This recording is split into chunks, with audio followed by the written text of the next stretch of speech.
The song Slow Burn by Kacey Musgraves can be played a variety of ways, and I'm going to show you 3 of them here. But I'm going to start with the version that to me sounds the most like what you hear being played on the album. If you watch live versions like on Stephen Colbert's show, you're not going to see them doing this little method here that I'm about to explain. You're going to see them playing in standard tuning. You might see a second guitar player playing capoed on the 2nd fret. I'll explain what they're doing there a little bit later. But I want to start with this because, again, album-wise, this to me sounds most like what you hear the guitar doing on the album. You're going to need 2 capoes for this. I've taken my first capo and I've capoed it across the 5th fret of the guitar. The second capo is not a full capo. It is a cut capo, or I call it a cut capo. You can notice that this bar part right here is significantly shorter than what a normal capo would be that is this long.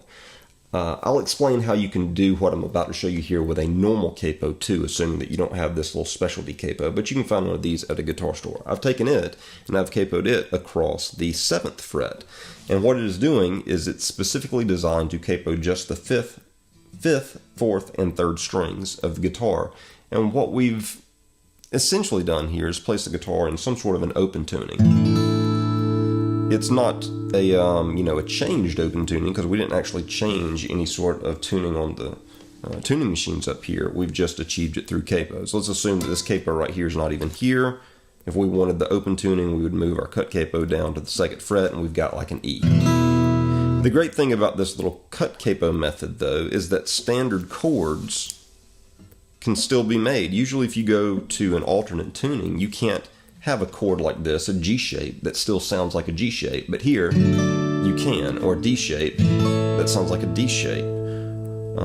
So that's the great thing about this little cut capo method. Let's assume for a second that you don't have this second cut capo. How can you do it with a normal capo? Well, assuming that you've got a capo that looks like this, but just a little bit longer. What I used to do before I had this style is that you take this style capo and you turn it upside down and you make this little part right here that is usually the back, like, usually goes on the back of the neck, make that part your capo. And you will have the longer extended part that will be on the back of your guitar. So I've turned it upside down. I'm going to open it up and I'm going to place it so that what is usually the back of my capo is now positioned to depress strings 5, 4, and 3. And I've achieved the exact same thing without this little specialty capo if you don't have the specialty capo. So that's another quick cheat if you don't want to go out and spend, like the $10 for this little capo. So we've got our 2 capos on. We've got this open A sort of feel going on. And the first chord is going to be on the 4th string, real 11th fret down here. So 1 fret below our 12th fret. That's your opening chord, and this is going to serve as our A. The second chord is going to be an A minor shape.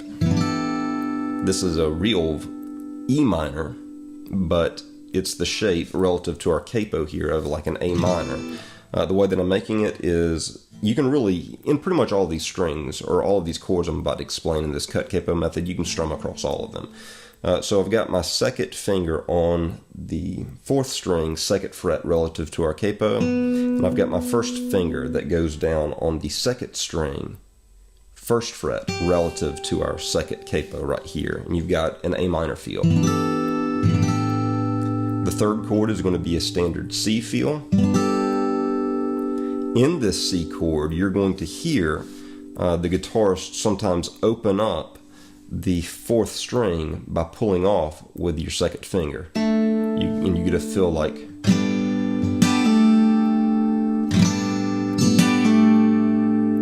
and then the 3rd movement is to take your 2nd finger that you've just pulled off of the 4th string 2nd fret out of that C and just move it down to the 5th string 2nd fret. And you kind of hit it twice in this form.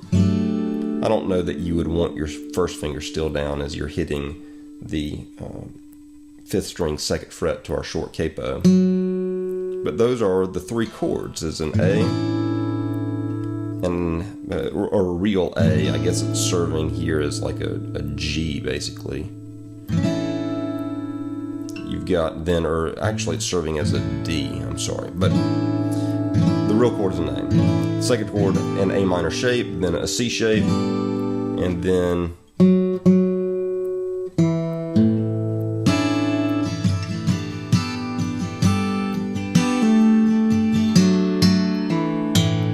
And you can hear me pulling off after I strike that 5th string 2nd fret.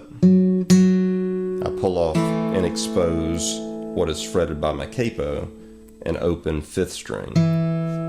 And then it just repeats.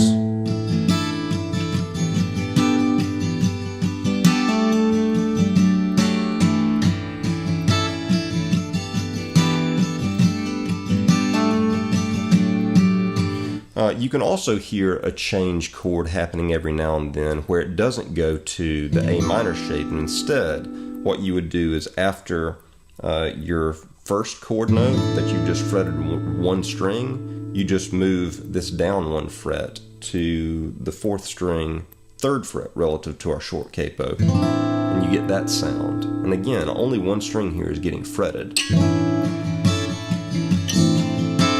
And then into the C chord, and then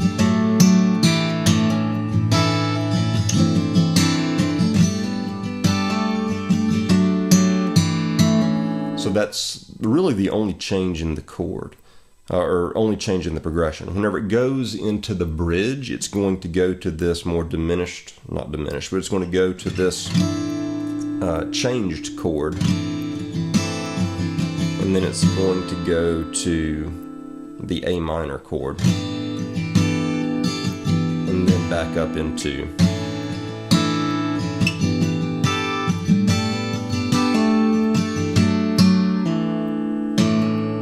so play around with this method, play the song, and it's only those 5 movements that take place in the whole song at different times, but you can listen and figure out where those are. Let's assume that you don't have this 2 capo set up. How do you play the song even without the capos? Well, what you see Kacey Musgraves doing on Stephen Colbert's show is you see her playing an A chord,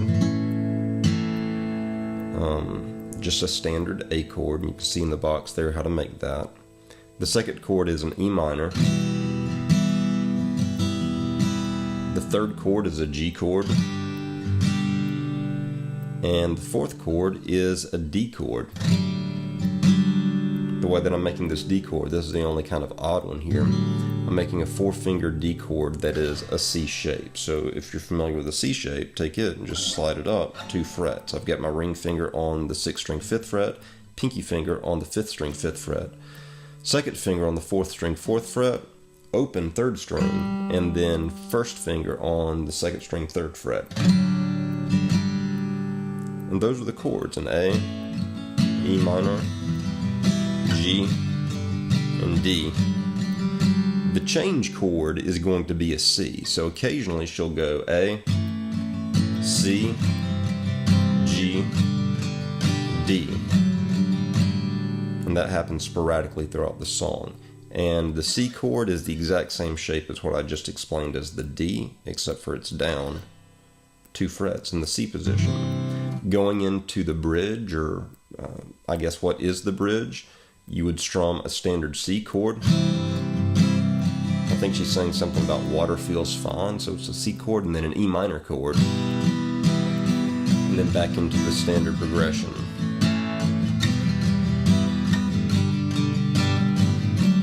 And you notice I'm playing this with my fingers. I think she's playing with a pick, so whatever, either one that you want to do.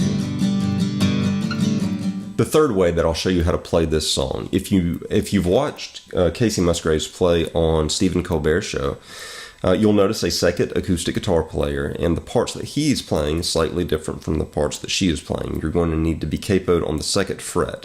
The first chord is going to be an A chord, but it's taking the place of, like, filling the place of a G chord here since we're capoed 2nd fret. The way that you're going to make the fretting that he uses is that you're going to grab the 6th string 3rd fret relative to our capo with your thumb, like the way that you would usually make a bar chord maybe, and you've got your thumb that's placed on the back of the neck. You're going to slide your thumb up, reach around, and grab the 6th string 3rd fret relative to our capo. Then you're going to put your ring finger down on the 4th string 5th fret relative to our capo. You're going to have an open 3rd string. You're going to put your 1st finger down on the 2nd string 3rd fret relative to the capo. And then you're going to have an open 1st string You do not want for this you do not want for this fifth string, the typical A string, to be ringing out, because that's nowhere in the chord. Listen to it with the open fifth string. You don't want that. So you're going to have to mute it. The way I do that is by reaching a little bit of extra thumb across the fretboard so that I slightly touch the fifth string to mute it out, but everything else can still ring.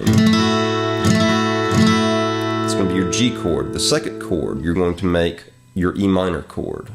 And this is not any sort of standard E minor, but it's taking the place of the E minor along with what Kacey Musgraves was playing. The way that you make this chord is that you're going to take your ring finger and put it on, relative to our capo, you're going to put it on the 7th fret. You're going to put your first finger, 7th fret of the 4th string, relative to the capo.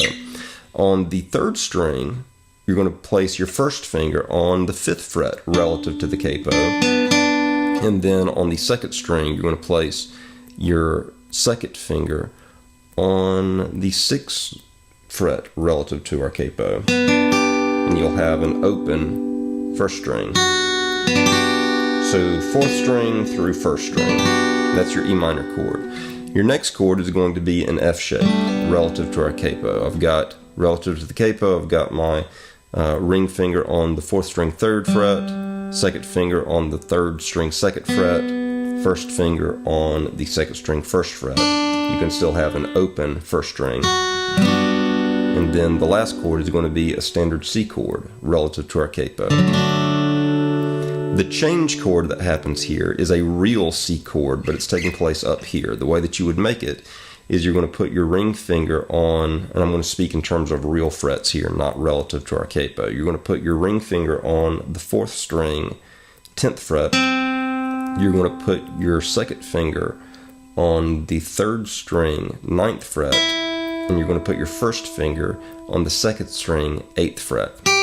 And you can also probably still have an open 1st string here. That's going to be your change chord that happens randomly in the verse choruses, and it's also going to be your chord moving into the bridge where he would, she would be singing about "Water Feels Good." I think you'd be strumming this chord, and then down into the E minor chord, and then back into the normal progression of.